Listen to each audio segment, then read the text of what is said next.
하나님 말씀 고린도전서 12장입니다. 고린도전서 12장.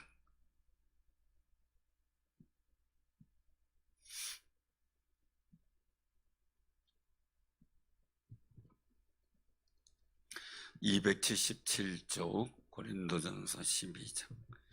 자, 교독합니다. 형제들아, 신령한 것에 대하여 나는 너희가 알지 못하기를 원하지 아니하노니. 너희도 알거니와 너희가 이방인으로 있을 때 말 못하는 우상에게로 끄는 그대로 끌려갔느니라. 그러므로 내가 너희에게 알리노니 하나님의 영으로 말하는 자는 누구든지 예수를 저주할 자라 하지 아니하고 또 성령으로 아니하고는 누구든지 예수를 주시라 할 수 없느니라.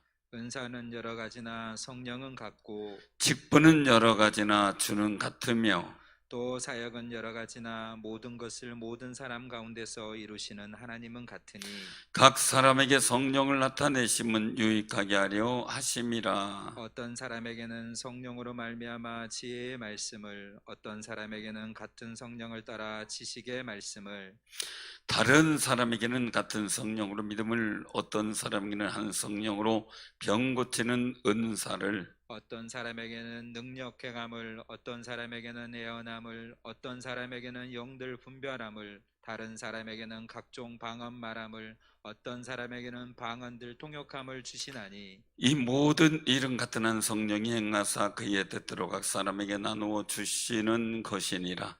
몸은 하나인데 많은 지체가 있고 몸의 지체가 많으나 한 몸임과 같이 그리스도도 그러하니라. 우리가 유대인이나 헬라인이나 종이나 자유인이나 다 한 성령으로 세례를 받아 한 몸이 되었고 또 다 한 성령을 마시게 하셨느니라. 몸은 한 지체뿐만 아니라 여럿이니 만일 발이 이르되 나는 손이 아니니 몸에 붙지 아니하였다 할지라도 이로써 몸에 붙지 아니한 것이 아니요 또 귀가 이르되 나는 눈이 아니니 몸에 붙지 아니하였다 할지라도 이로써 몸에 붙지 아니한 것이 아니니 만일 온 몸이 눈이면 듣는 곳은 어디며 온 몸이 듣는 곳이면 냄새 맡는 곳은 어디냐. 그러나 이제 하나님이 그 원하시는 대로 지체를 각각 몸에 두셨으니 만일 다 한 지체뿐이면 몸은 어디냐. 이제 지체는 많으나 몸은 하나라. 눈이 손더러 내가 너를 쓸 데 없다 하거나 또한 머리가 발더러 내가 너를 쓸 데가 없다 하지 못하리라. 그뿐 아니라 더 약하게 보이는 몸의 지체가 도리어 요긴하고 우리가 몸에 덜 귀히 여기는 그것들을 더욱 귀한 것들로 입혀주며 우리 아름답지 못한 지체는 더욱 아름다운 것을 얻느니라. 그런즉 우리의 아름다운 지체는 그럴 필요가 없느니라. 오직 하나님이 몸을 고르게 하여 부족한 지체에게 귀중함을 더하사 몸 가운데서 분쟁이 없고 오직 여러 지체가 서로 같이 돌보게 하셨느니라. 만일 한 지체가 고통을 받으면 모든 지체가 함께 고통을 받고 한 지체가 영광을 얻으면 모든 지체가 함께 즐거워하느니라. 너희는 그리스도의 몸이요 지체의 각 부분이라. 하나님의 교회 중에 며칠 세우셨으니 첫째는 사도요, 둘째는 선지자요, 셋째는 교사요, 그 다음은 능력을 행하는 자요, 그 다음은 병 고치는 은사와 서로 돕는 것과 다스리는 것과 각종 방언을 말하는 것이라. 다 사도이겠느냐, 다 선자이겠느냐, 다 교사이겠느냐, 다 능력을 행하는 자이겠느냐. 다 병 고치는 은사를 가진 자이겠느냐, 다 방언을 말하는 자이겠느냐, 다 통역하는 자이겠느냐. 다 같이 합니다. 너희는 너희는 더욱 더욱 큰 큰 은사를 은사를 사모하라. 사모하라. 내가 내가 또한 또한 가장 같은 좋은 길을 너희에게 보이리라. 아멘. 아멘. 아멘. 아멘. 주의 은혜가 함께 하시기를 바랍니다. 여러분들이 다 각자 하나님 앞에서 신령한 것을 알아가는 귀한 은혜가 있기를 바랍니다. 여러분들 어떠세요? 명절 보낸 게 지난주 아닌가요? 이번 주인가요? 예? 지난주에 이번 주에요? 이 말도 맞고 그 말도 맞죠. 근데 이제 중요한 거는요, 명절을 지나고 나면 굉장히 오래된 것 같은 느낌이 드는 경우도 있고요. 아직도 명절 분위기로 그냥 있는 분들이 있는 것 같기도 하고 그래요. 여러분들 아직 명절입니까? 아니면 명절 끝난 지 오래됐습니까? 오래됐어요? 오래된 것 같구나. 느낌이. 그게 두 가지 현상인 것 같아요. 명절이 팍 오기를 기대하는 마음과 명절이 안 갔으면 하는 마음이 있고, 그러면은 아직 명절이고요, 그죠?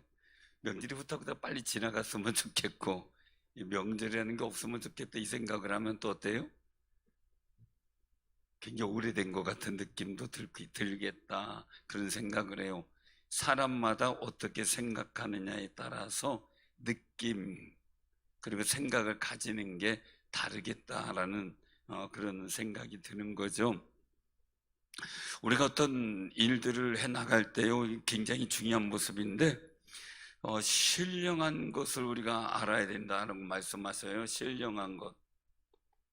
신령한 것이 뭔가요? 어떤 것이 신령한 건가요? 여러분들 삶 속에 신령한 게 뭘까요? 오늘 여기서 말씀하죠. 형제들아, 신령한 것에 대하여 나는 너희가 알지 못하기를 원하지 아니하노니. 우리가 이 말씀을 보면서 또 한 가지를 한번 우리가 생각을 해봐야 돼요. 그것은 뭐냐면요, 3절에 보니까 그 말씀하죠. 같이 한번 봉독하죠. 3절 시작. 그러므로 내가 너희에게 알리노니 하나님의 영으로 말하는 자는 누구든지 예수를 저주할 자라 하지 아니하고 또 성령으로 아니하고는 누구든지 예수를 주시라 할 수 없느니라. 아멘. 한마디로 얘기하면 하나님의 영적인 관계에 집중하고 살아가는 사람들에게서 풍겨나는 게 신령하다 이렇게 보죠. 육신적인 것에 매여 살아가는 사람들은 볼 때 어떻게 돼요? 그 사람 보면 육신의 냄새가 난다고 이야기를 하죠. 우리가 꼭 기억하시기 바랍니다. 여기서 하나님의 영으로 말하는 자는 예수를 주시라 고백을 한다 그랬어요. 성령으로 아니하고는 예수를 주라 할 수가 없다고 했어요. 그런데 육신을 가지고서는 달리 얘기할 수 있는 일들도 있는 거죠. 그럼 우리가 살아가면서요, 우리는 신령한 삶을 살아가려고 기도하고 하나님의 자녀다운 믿음의 삶을 살려고 애쓰고 있어요. 그럼 여러분들은 세속화되기, 우리가 아무리 세속화됐다고 해도 그리스도인들이 신령한 것을 모르는 사람들보다는 신령한 거예요. 우리 스스로 볼 때. 왜요? 성령의 은혜 가운데 살아가고 있기 때문에. 그러면 우리가 한번 생각을 해봐야 돼요. 육신에 매여 살아가는 사람들이 교회에 대해서 믿음의 사람들에 대해서 이러고 저러고 하고 목회도 이러고 저러고 하는데 우리가 기죽고 거기에 신경 쓰며 살아가야 되는가? 정말 신령한 은혜로 하나님께서 주시는 성령의 충만함을 덧입어서 나오는 말 속에서 우리가 살아가야 되는가라는 거죠. 이유는요, 내 귀가 어디로 열려지고 있느냐에 따라서 나도 달라질 수 있다는 거예요.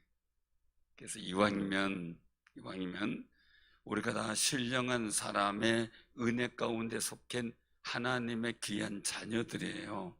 그러면 신령한 것에 속한 소리를 들으며 살아가서 우리 속에서, 우리 말에서, 우리 행동에서 육체의 냄새가 나는 그런 일들이 자제가 되고 성령 충만한 은혜의 소리가 많아지고 성령 충만한 향기로운 그리스도의 향내가 많아지는 아름다운 삶이 되시길 바랍니다.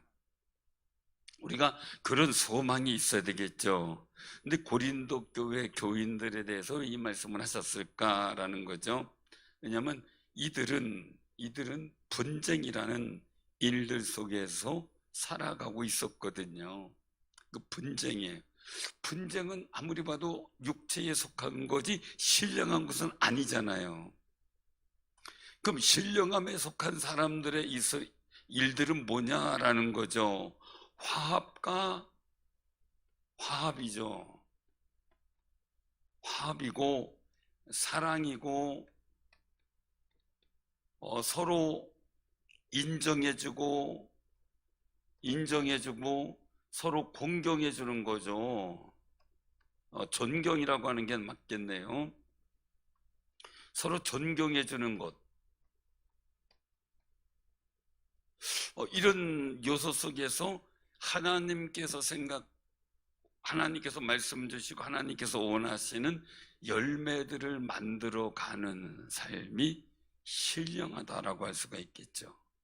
그런데 이 고린도 교회는 초창기 어떤 일들 속에서 주변 여건이 우상을 많이 섬기고 대표적인 여러 가지 일들이 생겨난 그 문화성 속에서 이들이 신령한 것을 추구하기가 쉽지 않았을 거예요. 그런데 성령 충만한 은혜를 갖고 은사를 행하고 그리고 어떤 방언을 체험하고 모여 기도할 때마다 하나님의 신령한 은혜가 임한 것은 사실이에요. 근데 열매는 분쟁이었다는 거죠. 화합과 사랑과 서로 인정해주고 존경해주는 모습이 아닌 서로가 무시하고 협력을 깨고 화합하지 못하는 그런 모습이 나타났기 때문에 여기서 말씀을 하고 있는 거예요. 신령한 것에 대하여 나는 너희가 알지 못하기를 원하지 않는다. 정말 알기를 원한다라는 거예요. 알기를 원한다. 우리가 꼭 기억하면서요. 그러면 육신의 모습 속에서 오늘 고린도 교회에서 나타나는 게 뭐냐? 신령한 사람들이 하는 것은 하나님의 영으로 말하고 예수를 주라 고백하는데 우리가 그럼 육신에 매여 있을 때는 어땠었느냐? 2절에 본 말씀하죠. 너희가 이방인으로 있을 때 말 못한 우상에게로 끄는 그대로 끌려갔다. 자, 예수 믿기 전에 우상 숭배하던 그 습관과 관습대로 끌려갔다. 살아갔다라는 말이 맞는데 살아왔고 살아가고 있었다라는 의미인데 끌려가고 있었다는 거죠. 사랑하는 성도님들, 우리는 성령의 도우심과 인도하심을 받기를 소원하시기 바랍니다. 그게 너무너무 중요한 것이고 너무너무 귀한 모습이라고 우리가 봐야 되는 거죠. 우리가 꼭 기억하시기 바랍니다. 하나님 앞에서요, 나는 내 뜻대로 다 살아가고 내 생각대로 살아가는 것 같아요. 그런데 오늘 말씀 속에서 보면 고린도 교회 교인들이 이방인으로 있을 때 말 못한 우상에게로 끄는 대로 우상에게로 끌려갔는데 그 삶의 가치관, 생각하는 거, 말하는 이 모든 것들이 우상이 요구하는 그 가치 기준에 따라 살아간 것을 말해요. 그러면 그렇게 살아가던 우리가 그 방식을 버리고 하나님을 섬기는 방식으로 돌아온 거예요. 그 신령한 사람이 된 거예요. 그런데 옛날 우상을 섬겼던 그 방식의 일들을 계속해서 이들이 버리지 못하고 살아가다가 보니까 하나님의 은혜를 제대로 받지 못하고 혼돈되어 받는 역사가 나타났어요. 흔히 많은 분들이 하는 얘기가 있어요. 양신 역사한다고요. 양신 역사한다 그렇게 얘기를 하는데, 즉 신적 영역의 세계가 두 가지로 분류가 돼 있어요. 어둠의 영적 세계와 하나님의 성령의 은혜의 세계가 있는데, 어떨 때는 성령의 충만함을 살아가는 것 같다니, 어떨 때는 성령의 은혜를 잃어버리고 어둠의 영적 세력에 끌리는 대로 끌려가는 예습성이 나타나는 것을 가지고 양신 역사다라고 얘기해요. 어떤 경우는 내 의지로 내가 성령의 은혜, 하나님 말씀대로 살겠다는 고백 속에 막 살아가고 있지만 어떤 순간에 내 의지가 꺾였을 때 내 옛 본성에 따라서 살아가면서 옛 본능대로 움직이게 되고 그 속에서 나타나는 어둠의 영적 역사에 끌림 받는 사람들이 간혹 있어요. 그런 경우를 가지고서 양신 역사다, 그렇게 이제 얘기를 하죠. 우리는 꼭 기억해야 됩니다.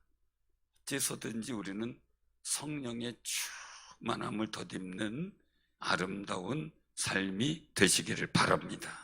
이게 왜 중요하냐면요, 내가 스스로 성령 충만한 은혜를 잃어버리는 순간 호시탐탐 노리는 사단은 우리를 또다시 자신들이 이끌던 그 세계로 이끌어 가려고 우리 주변에서 늘 맴돌고 있다는 것을 잊지 말아야 돼요.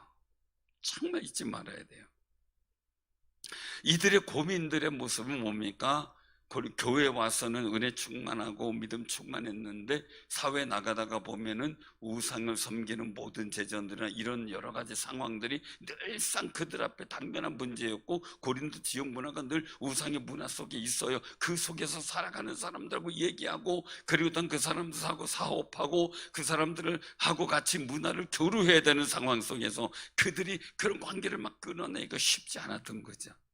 그러니까 그 영향력이 계속 남아있었던 모습이 이 고린도 교회 현상이었다, 이렇게 볼 수가 있어요. 그런데 오늘 그럼 신령한 모습이 뭐냐? 단적으로 그냥 딱 말씀을 드립니다. 단적으로 말씀을 드리면 오늘 여기서 보면은 하나님의 영으로 말하는 현상, 신령한 사람, 하나님의 영으로 역사하는 거죠. 첫째, 고백이 분명했다. 고백이 분명해요. 어떤 고백이요? 예수님이 주다라고 고백했죠. 주. 그래서 우리가 구주 예수 그리스도 그러잖아요. 예수님이 주다라는 얘기는 그냥 더 확실하게 말씀드리면 예수님이 나의 주인이다라는 의미를 가져요. 주다라고 하는 일들은 나의 주권자다, 나를 주관하시는 주관자다, 이렇게 보는 거죠. 그런데 여기서 이방인으로 있을 때 말 못하는 우상에게로 끌려갔다는 얘기는 우상을 내 주로 삼았었던 거죠. 우상을 내 주로. 그런데 이제는 예수님이 나의 주인인 것을 고백하는 거죠. 하나님이 나의 주관자임을 고백하는 거죠. 주권자인 것. 왜? 내가 아버지라고 고백하면 나는 그 자녀이기 때문에 그렇죠. 사는 성들이 꼭 기억하셔야 바랍니다. 하나님의 영, 신령한 사람은 예수를 나의 주라 고백하는데 주저하지 않아요. 그리고 근데 중요한 게 있어요. 입술로만이 아니에요. 삶의 자리에서 나의 주인 삼 예수 그리스도를 섬기기 때문에 너무 조심한 거죠. 그래서 교회에서도요, 하나하나 조심해야 돼요. 왜요? 내가 주인 삼은 분이 예수님이에요. 이 모든 세상에 주관하시는 거나 모든 것은 예수님 거라는 거죠. 여러분들, 어떤 분이 얘기를 해요. 나 하나님 앞에 11조 바쳤으니까 나머지는 내 거니까 내 마음대로 한다. 아니거든요. 내가 주님의 것이라고 고백하면서 나의 인생과 내가 가진 모든 것이 주님의 것이라고 고백하며 살아가는 거죠. 주님 것을 내가 사용한다는 겸손함을 갖고 쓸 때 하나님께서 물권도 주시고 믿음의 복도 주시는 거거든요. 우리가 꼭 기억하시길 바랍니다. 정말 내 인생의 일들이 주관자이심을, 주관자가 주님이심을 우리가 고백하며 살아가야 되는데, 많은 분들이 착각을 해요. 내가 주관자인 것처럼 착각을 해요. 내 인생 내가 마음대로 살 수 있는 것처럼 생각을 해요. 그런데 나도 모르게 주님이 주인인 것이 아닌 다른 우상이 주인인 것처럼 착각하는 분들도 가끔 있는 것을 보게 돼요. 그래서 옛 구습의 방식을 포기를 하지 못하죠. 사랑하는 성도들, 전통 제례 그렇게 해가지고 우리가 제사 지내는 거, 원래 우리나라의 종교성을 연구를 하다가 보면요, 우리나라에는 제사가 없었어요. 근데 고려 시대 역사적으로 보면 고려 시대 이럴 때 오면서 이제 숭욕불 정책이 이루어지고 이르는 과정 속에 제사라는 것이 궁중에서부터 시작되고 그것이 우리 민간에게도 내려오게 되는 상황들이 벌어져요. 이건 종교 의식이에요. 그냥 우리가 뭐 조상을 생각해서 밥 한 그릇 떠놓고 뭐 추억하는 그런 관계가 아니라는 거죠. 그래서 우리가 그렇게 할 때 그 종교는 사실은 중국이라는 나라가 우리나라를 통치하기 위해서 그 종교를 받아들이게 만드는 역할도 있었던 거죠. 옛날엔 그런 게 많았거든요. 아수르라는 나라가 북이스라엘과 유다에게 그들의 종교 몰록신에 대한 일들을 심어주게 되죠. 그들의 신전을 갖다가 그 나라에 대해 세울 것을 요구하게 되죠. 히스기야가 그거 다 헐어버리니까 아수르가 자신들을 배반했다고 생각해서 쳐들어오게 되는 거고요. 사랑을 꼭 기억하시기 바랍니다. 우리가 하나님만 신이라고 인정하는 유일신이 우리 신이에요. 하나님이 신 중에 신이 아니에요. 하나님만 신이에요. 하나님만 신이에요. 그게 우리가 성경에서 보여주는 신이에요. 근데 이스라엘 민족이 타락하게 된 동기가 뭡니까? 계속해서 새벽 기도 때 11개 상하를 계속 하고 있는데요. 항상 하나님만 섬기는 게 아니라 하나님을 경외하면서 다른 우상도 섬기고 있었던 거죠. 하나님이 가장 싫어하는 이중적 신앙생활이에요. 우리가 꼭 기억하시기 바랍니다. 오직 내가 정말 나의 주인, 이것은요 오직 하나님만 나의 신이에요. 다른 신의 존재를 인정하지 않는 거죠. 그럼 우리가 기억할 때 그 제사 지낸 이 모든 거 우리가 인정할 수 없는 것은 귀신이 와서 할 수 있는 일은 아니죠. 그리고 흔히 얘기를 하죠. 그런 사단도 자기 숭배받기 위해서 조상이라는 이름으로 제사를 지내는데 실제적으로는 사단에게 하는 거다라는 의미를 두고 얘기죠. 왜? 사단이 경배받는 방법이기 때문에요. 그래서 우리가 꼭 기억하면서요, 정말 예수님만이 나의 주인인 것을 고백하며 살아가는 귀한 삶이 되시길 바랍니다. 자, 근데 이 신령함의 일들은 하나님께서 두 번째는 은사를 주셔요. 은사. 이 은사 일들은 여러 가지 나중에 또 은사에 대해서 자세하게 할 때가 있을 테니까요. 우리 여기서 보면 말씀하잖아요. 어떤 사람에게는 8절에 보니까 성령으로 말미암아 지혜의 말씀, 어떤 사람에게는 지식의 말씀을, 다른 사람에게는 같은 성령으로 믿음을, 어떤 사람은 한 성령으로 병 고치는 은사를, 어떤 사람은 능력경, 어떤 사람은 예언함, 어떤 사람에게는 영들 분별함을, 어떤 사람은 각종 방언 말함을, 어떤 사람은 방언을 통역함을 주신다. 이것은 다 성령이 행하사 그의 뜻대로 나누어 주신다. 그 방언을 받으면, 오래 하신 분들은 방언이 뭔가 생각도 할 텐데요, 방언을 받으면 정말 주의 영이 내 안에 있다는 것이 확신이 돼요. 내가 주체할 수 없는 다른 말로 내가 할 수 있다는 그 자체가 너무 신기하거든요. 그런데 은혜와 은사는 더 충만한 역사가 있어야 돼요. 발성적인 은사, 방언 같은 발성적인 은사가 있고, 다른 사람에게 보이지 않는 영향력을 주는 권세와 능력의 은사가 있고요, 내 속에서 보이지 않은 내재되지만 내가 스스로 거기에 대한 사역과 재능을 보이게 되는 그런 보이지 않는 은사도 있어요. 그래서 여기서 이제 일들 속에서 나타나는 여러 가지 은사의 일들이 있는데, 중요한 것은 뭐냐? 은사의 목적이 뭐냐라는 거죠. 오늘 여기서 말씀하자 7절에 보면 왜 각 사람에게 성령이 나눠주시는가? 그 뜻대로 7절에 보니까 뭡니까? 각 사람에게 성령을 나타내심은 유익하게 한다. 유익하게 한다. 자, 유익하게 한다. 근데 유익한데 누구에게 유익하는 거예요? 교회죠. 교회 공동체예요. 물론 하나님의 나라에 대한 일들도 얘기할 수 있지만 교회 공동체죠. 근데 왜 이 문제가 뭐가 되냐면 하나님의 은사가 유익한 건데 이 고린도 교회는 유익하지 않고 오히려 이 교회가 혼란스럽게 만드는 일들이 생겼던 거예요. 왜요? 은사에는 질서가 중요한데, 나중에 이제 14장에 질서에 대해서 나오는데 질서가 중요한데 질서가 무너졌거든요. 그래서 여기 28절에 보니까 그 말씀하고 있죠. 27절 28절에 보면 교회적인 맷을 세웠다, 이 순서를 쭉 정해놓기도 했지요. 가장 중요한 것은 은사의 목적이 유익하는데, 공동체 유익하는데 가장 중요한 게 뭐냐? 하나님의 말씀이 선포되어지는데 그것이 사실로 인정되고 믿어지고 하나님의 역사, 하나님 말씀이 역사되도록 돕기 위한 게 은사예요. 은사는 수단이요 방편이지 목적이 아닌 거예요.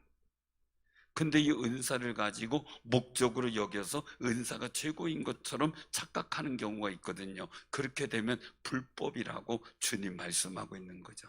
그래서 내가 귀신을 쫓아내고 병든 자를 고쳤나이다, 주님께 와서 보고했을 때 나는 너를 모른다, 이 불법을 행한 자들아 라고 책망을 하시잖아요.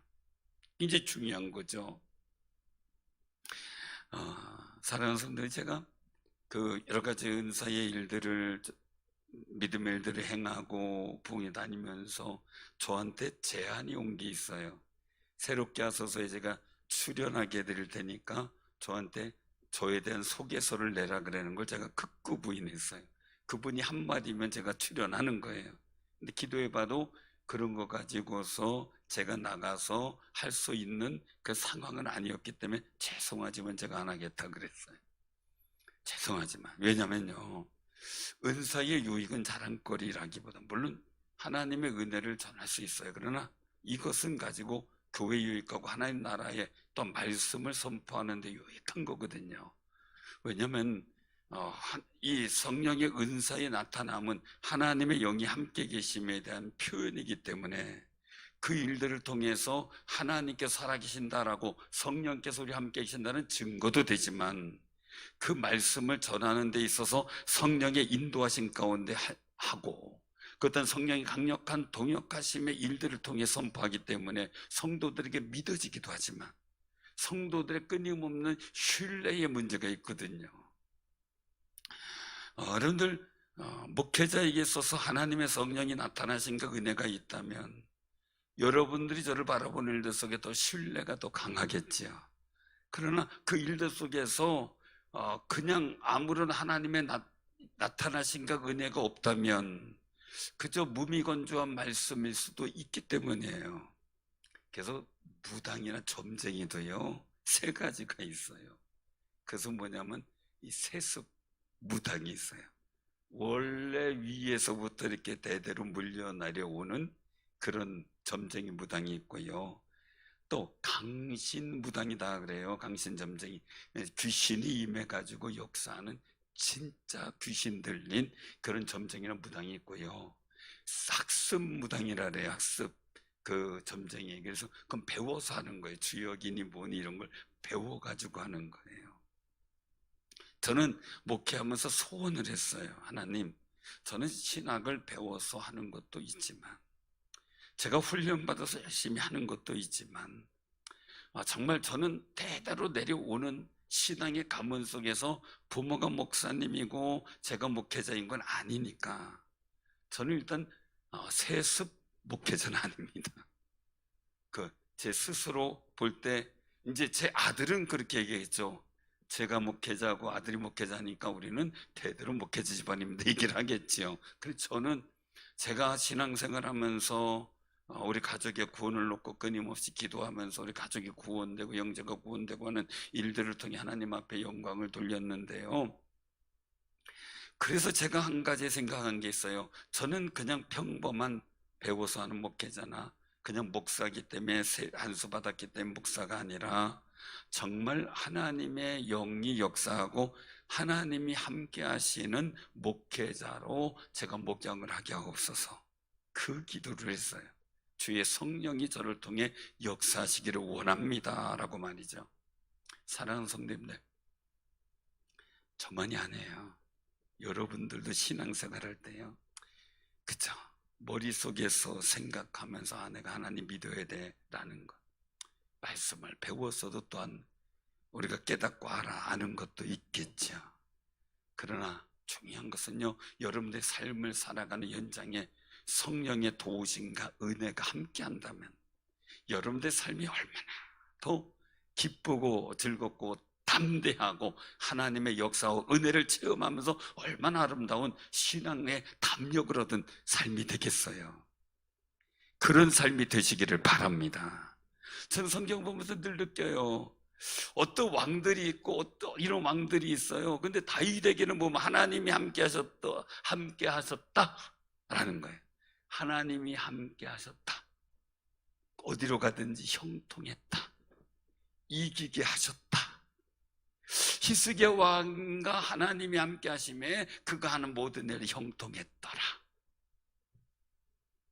다른 왕들은 하나님이 앞에서 온전하지 못하고, 그리고 또한 그 모든 정직하지도 못하고 세상에 악을 행하여 하나님이 진노하셨다. 자, 어떤 왕은 그냥 왕으로 세워졌다. 그냥 그렇게 그냥 살다가 그냥 다윗의 열왕에 따라서 제 길로 가는, 죽는 길로 가는 왕도 있어요. 무미건조하게. 우리 신앙도 그렇잖아요. 이왕이면 성령의 도우심과 은혜를 입은 귀한 삶이 되시기를 바랍니다. 그냥 말하는 것이나 행동하는 것이 육신의 생각이 풀풀 나는, 육신의 생각이 냄새가 풀풀 나는 그런 모습이 아니라 성령의 충만한 은혜, 신령한 일들의 모습이 나타내 보인다면 얼마나 좋을까 하는 거죠. 어떤 신학자는 그렇게 얘기를 했다래요.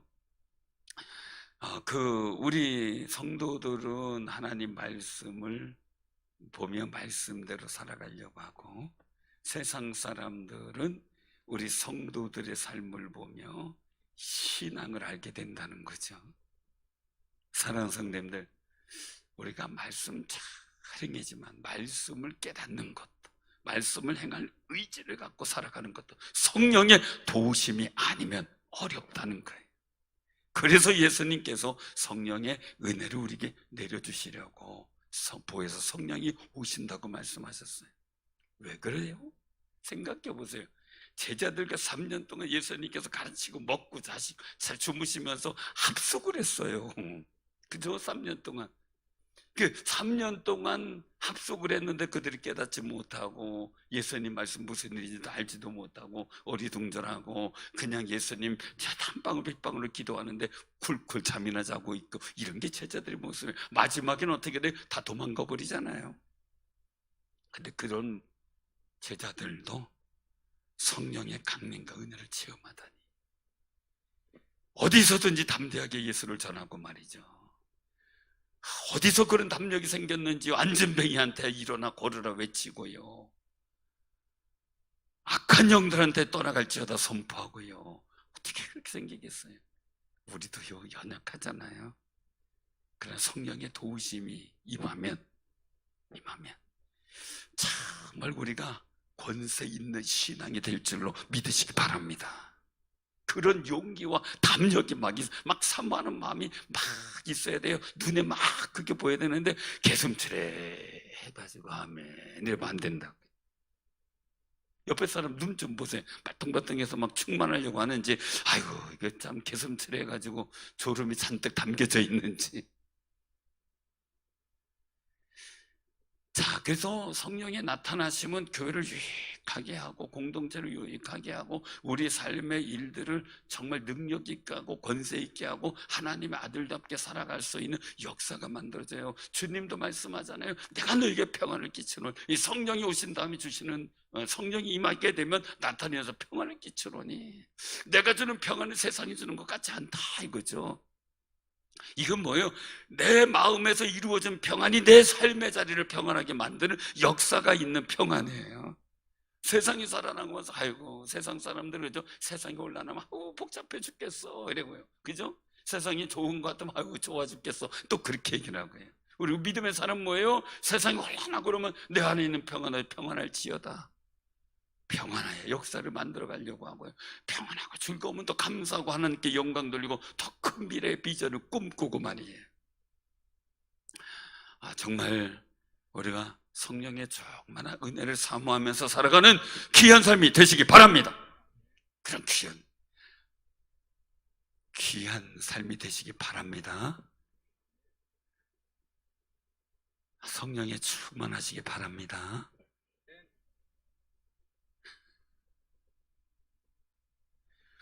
소리가 작아지는 것 같아요? 커지는 것 같아요? 제가 작게 얘기한다면 더 크게 해야지. 자꾸 같이 작게 얘기를 해서. 사모해야 돼요. 간절히 사모해야 돼요. 자, 그러면 이 성령의 충만한, 온전한 성령 충만함이에요. 자, 세 번째의 일들 속에서 성령의 신령한 사람의 일로 성령의 충만한 모습들은 어떤 모습을 일어나는가? 인생의 원리도 알지만 영적 원리를 아는 거죠. 이 공동체의 일들 속에서 나타나는 일들 보게 되면 한번 우리가 같이 한번 봉독하시기 바랍니다. 자, 25절, 26절입니다. 27절까지. 자, 시작. 몸 가운데서 분쟁이 없고 오직 여러 지체가 서로 같이 돌보게 하셨느니라. 만일 한 지체가 고통을 받으면 모든 지체가 함께 고통을 받고 한 지체가 영광을 얻으면 모든 지체가 함께 즐거워하느니라. 너희는 그리스도의 몸이요 지체의 각 부분이라. 아멘. 성령 충만함을 느끼게 되면요, 서로 인정하는 역사가 나타나요. 존중한다라는 일들이 나타나는데 우리가 서로 믿음의 사람으로서 서로 존중해요. 존재감을 아는 거죠. 존재감. 존재감을 느껴요. 그래서 여기서 보면 저는 가만히 보면서 생각해요. 제가 후회되는 게 한 가지가 있다면, 제가 지금도 사진을 이렇게 옛날 사진 볼 때가 있어요. 옛날 사진. 제가 30대 초반 40일 금식하기 전에 제 머리는 모자를 못 썼어요. 숱이 많아서 모자가 벗겨져요. 그래서 모자를 못 쓸 정도였어요. 그래서 혼자 생각하기를, 내가 좀 멋있게 모자도 쓰고 그래, 머리 좀 속아내야 되나, 그런 생각을 했던 적이 있어요. 근데 나중에 저절로 속까지더라고요. 괜히 그런 생각했다. 괜히 그런 생각했다. 그 생각을 했어요. 진짜 머리숱 많았거든요. 머리가 그냥 앞을 내려와서 가릴 정도로 머리숱이 많고 참 그 머리칼도 좋았어요. 근데 그 머리의 존재감을 인식하게 되는 게 순식간이더라고요. 그게 소중하게 지켜야 될 걸 속가낼 생각만 했으니, 사랑하는 성도님들, 여기 보면 23절에 보면 22절 23절에 보면 그뿐 아니라 더 약하게 보이는 몸의 지체가 오히려 더 요긴하고 우리 몸에 덜 귀히 여기는 그것이 더욱 귀한 것들을 입혀주며 우리 아름답지 못한 지체는 더욱 아름다운 것을 얻는다. 귀한 것이 소중하게, 몸 하나하나 중요하죠. 손가락 하나하나가 중요하죠. 얼마나 귀한지 모르죠. 여러분들 왜 새끼발가락 왜 만들었는지 모르죠? 이거 막 집에서 다니다 보면 침대 어딘 데 부딪히면 막 새끼발가락 아파서 막 아이고 요거 띠냈으면 막 이런 생각 들잖아요. 안 들어요? 그런 생각?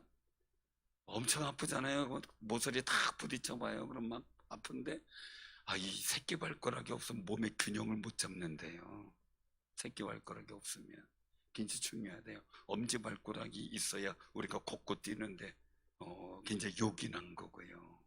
요긴한 거고 하나하나가 소중하다는 거죠. 계속 말씀하는 거죠. 보는 게 있고 냄새 맡는 게 있고 먹는 게 있고 그리고 또한 듣는 게 있고요, 다니는 게 있고요, 봉사하는 손이 있고 다 역할이네요. 그래서 21절에 보니까요, 너를 쓸데없다 하지 못하는데 존재감이 소중한 거예요. 그러니까 성령 충만한 은혜가 있으면 한 사람 한 사람이 소중해요. 성령 충만하지 못하고요, 육신의 생각이 내면서 법을 나면 서로 무시해요.